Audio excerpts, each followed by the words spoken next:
Halo, selamat malam. Nama saya Diana Hartono. Kali ini saya akan mencoba untuk mempresentasikan tugas FL3 saya, yaitu berupa Lean Canvas Model My Banking Trade Online. Baik, ada beberapa top 3 problems, solution, unique value proposition, unfair advantage customer segment, key metrics, channels, dan juga cost structure dan juga revenue streams.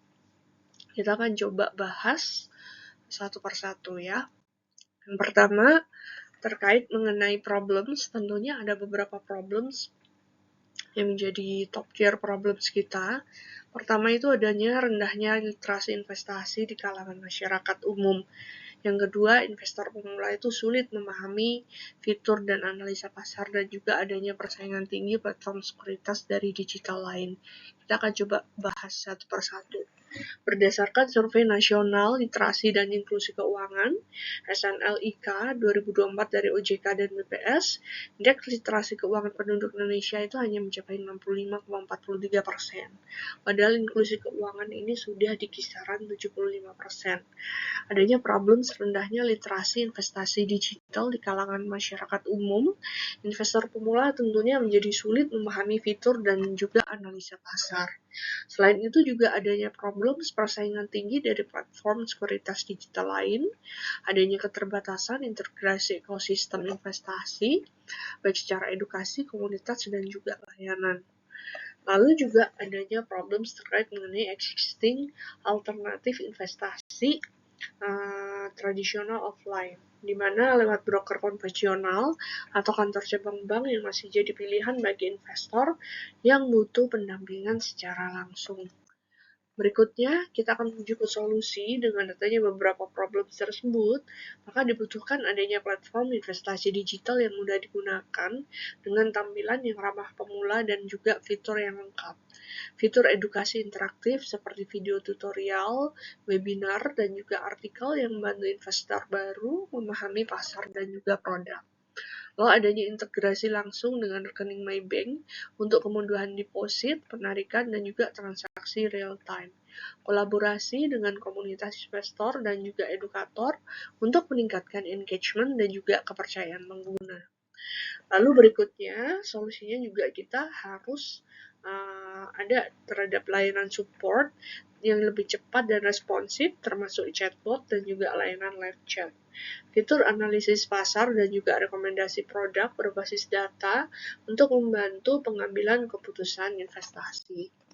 Lalu berikutnya kita menuju ke unfair advantage. Ya, ini yang dimiliki oleh MyBank Sekuritas dan juga MyBank Group. Itu kita punya anak perusahaan di berbagai sektor keuangan seperti perbankan retail, asuransi etika, manajemen aset, dan juga sekuritas. Ekosistem ini memungkinkan untuk kita bisa sinergi produk lintas unit bisnis dan juga meningkatkan loyalitas nasabah dan juga efisiensi operasional. Lalu selain itu, untuk unfair advantage lainnya, itu teknologi dan infrastruktur kita yang cukup terdepan. Jadi adanya produk seperti MAE App dan juga M2U menunjukkan penguasaan digital dan juga meningkatkan efisiensi layanan, mempercepat onboarding dan juga transaksi. Produk dan layanan customizable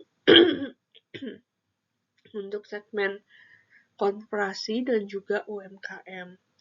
Adanya jaringan mitra dan juga korporasi global yang cukup luas. Baik, berikutnya terkait mengenai key metrics, MyBank Group parent company memiliki total aset group standalone MyBank Indonesia itu meningkat menjadi 2,5% dari 41,04 triliun. Adanya customer deposit naik juga 16,7% dan juga digital transaction volume transaksi naik 18% dan nilai transaksi tumbuh 15%. Lalu berikutnya, kinerja keuangan dari MyBank Group pun juga mengalami peningkatan sebesar 17,13 miliar di Q4 2023, lalu juga mengalami peningkatan laba sebelum pajak 2,95 miliar, laba bersih ini 2,48 miliar. Di lingkup bank sekuritas total aset ini 1,8 triliun. Lalu di grup perbankan Indonesia ini asetnya 41 triliun dan juga grup perbankan bursa itu 2,48 Malaysian ringgit. Berdasarkan dari jumlah akun aktif di periode Mei 2025 itu terdapat 48.250 dengan target 50.000 ya sebetulnya. Lalu volume transaksi bulanannya 734 miliar. Biaya akuisisi pelanggan 50.000, rata-rata pendapatan per pengguna 125.000, retensi pengguna 45,2, lalu churn rate 12,4, konversi pengguna terdaftar aktif 38,5, dan juga penggunaan fitur premium 9,1. Ya. Lalu berikutnya kita menuju ke cost structure. Ini ada beberapa komponen ya. Ini untuk basis Tiger Warrior Sales 2024. Nilai asumsinya ini 100 miliar dari revenue dari transaksi dan juga produk. Fee based margin 30% dari komisi, underwriting fee, dan juga segala macam. Fixed cost 15 miliar per tahun itu untuk biaya operational team. Pertumbuhan penjualan 15% per tahun. Lalu ada juga proyeksi untuk 2024 sendiri ini untuk total sales 100 miliar dengan fee based income 30% dan juga PBT itu 15 tahun 2025 ini 115, 2026 132, 2027 152 dengan fee based income-nya 34,5, 39,7 di 2026, 2027 45,63.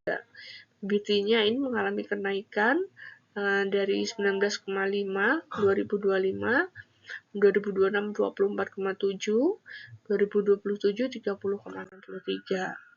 Lalu terkait cost structure lainnya, ada beberapa komponen biaya yaitu ada biaya pemeliharaan teknologi seperti perawatan sistem, server, update aplikasi, dan lisensi teknologi. Contohnya cloud hosting, lisensi API, IDX, dan maintenance bulanan. Biaya pemasaran dan juga akuisisi pelanggan, promosi untuk menarik pengguna baru dan juga menjaga awareness, lalu adanya digital ads, referral program, dan juga event kampus, lalu adanya gaji tim IT dan layanan pelanggan, gaji tim developer, support center, dan juga tenaga teknis, tim DevOps, dan juga adanya call center. Berikutnya adanya investasi keamanan dan juga sertifikasi OJK, itu proteksi data audit dan juga biaya kepatuhan dan juga regulasi, enkripsi data ISO 27001 dan juga audit OJK. Lalu ada juga biaya pelatihan dan literasi keuangan, edukasi nasabah dan juga calon investor, webinar e-book, video tutorial di aplikasi. Lalu adanya biaya pengembangan dan juga inovasi produk, riset dan pengembangan fitur atau layanan baru, fitur robo-advisor.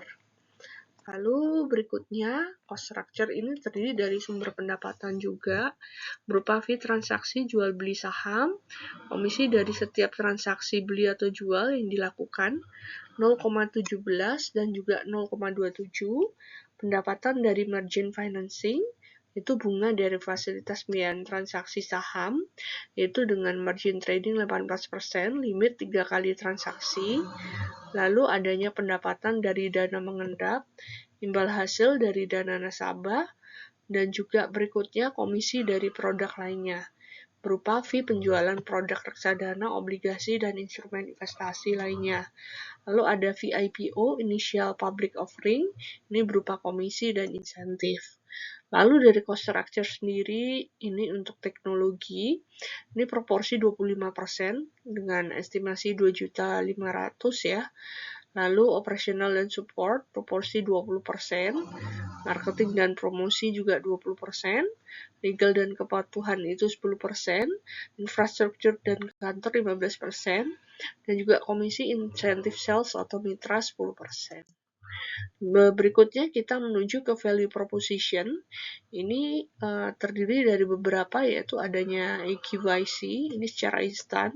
Tujuannya itu untuk mempercepat pembukaan akun, Ya, ini menggunakan face recognition, dukcapil, API, dan juga e-signature. Lalu adanya UX sederhana, tujuannya itu supaya user friendly ya. Tampilannya dibuat aplikasi dompet digital sama seperti Dana atau GoPay. Lalu ada juga rekomendasi cerdas, ini secara personalized, ini disesuaikan dengan profil risiko dan juga tujuan finansialnya dari Maybank Trade Online itu sendiri.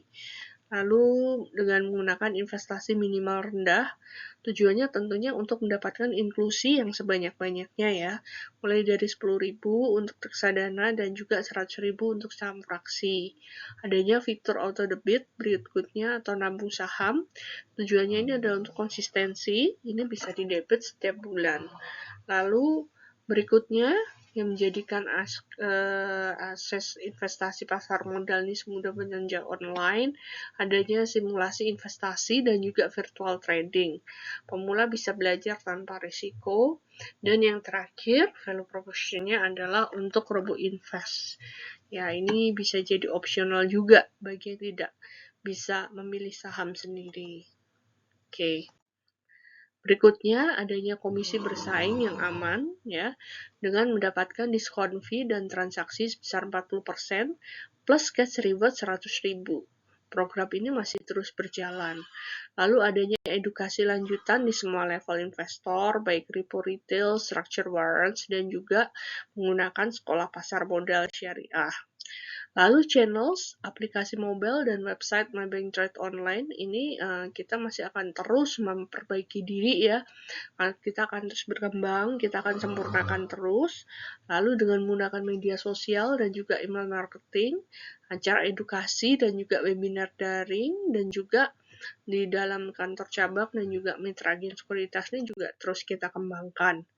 Nah, di sini juga kalau my friends lihat, teman-teman lihat, ini ada berbagai macam edukasi dan juga platform, ini termasuk Instagram juga dan juga YouTube, ini juga kita gunakan untuk melakukan pemasaran yang cukup luas. Lalu terkait customer segment, sebenarnya customer segment kita ini ada cukup banyak. Ada perusahaan besar, corporate client, yang kita melayani cukup banyak ya, ada 400 perusahaan lebih. Ini juga menyumbang proporsi besar adanya UMKM sendiri. Ini kita juga menggunakan mendukung dari 60.000 data UMKM di Indonesia, ini juga bisa. Lalu berikutnya adanya perusahaan startup di bidang perdagangan dan e-commerce internasional. Lalu Maybank sendiri juga adanya sebagai customer yang memang impor dan ekspor yang independen. Berdasarkan data Maybank Trade Finance, Maybank Indonesia ini melayani sekitar 3.000 pelaku perusahaan ekspor impor, terutama di sektor komoditas, lalu juga di sektor otomotif dan juga garment. Untuk layanan seperti LC, bank garansi, dan juga valuta asing menjadi penawaran utama bagi impor dan juga eksportir. Lalu berikutnya terkait mengenai revenue stream. Revenue stream kita ini berupa fee transaksi jual beli saham ya. Itu tentunya pendapatan kita dari fee ini, transaksi retail biasanya 0,17% untuk transaksi beli dan juga 0,27% untuk transaksi jual. Volume rata-rata transaksi harian di MSI kira-kira sekitar 300 miliar per hari. Lalu adanya pendapatan dari margin atau financing. Ini kita juga memiliki pendapatan dari fasilitas margin ini, pembiayaan nasabah untuk membeli saham terkait dengan leverage. Ini bunganya sekitar 14-18% per tahun tergantung profil risiko dan plafon. Berikutnya kita lihat juga terkait mengenai revenue streams dari kita juga, itu adanya pendapatan bunga dari klien yang mengendap di RDN kita. For your information, saat ini di RDN kita itu berhasil mencapai 5% ya untuk pendapatan RDN-nya gitu. Jadi nasabah ini bisa menggunakan memindahkan gitu ya asetnya dia yang mungkin belum sempat digunakan untuk melakukan transaksi saham bisa dititipkan dulu di dalam RDN kita dengan bunga yang cukup kompetitif tadi. Sekarang bisa sampai ke 5%. Dana pihak ketiga tentunya ada komisi dari produk lainnya. Adanya pendapatan dan distribusi investasi dari pihak ketiga seperti reksadana, obligasi korporasi, dan SBN retail. Selain itu juga adanya fee IPO dari initial public offering yang selama ini sudah pernah terjadi. Contohnya itu adalah dengan Adi Commuter, gitu ya. Dan Adi Commuter ini kita juga melakukan IPO bersama. Nah, ini contohnya beritanya di sebelah kanan.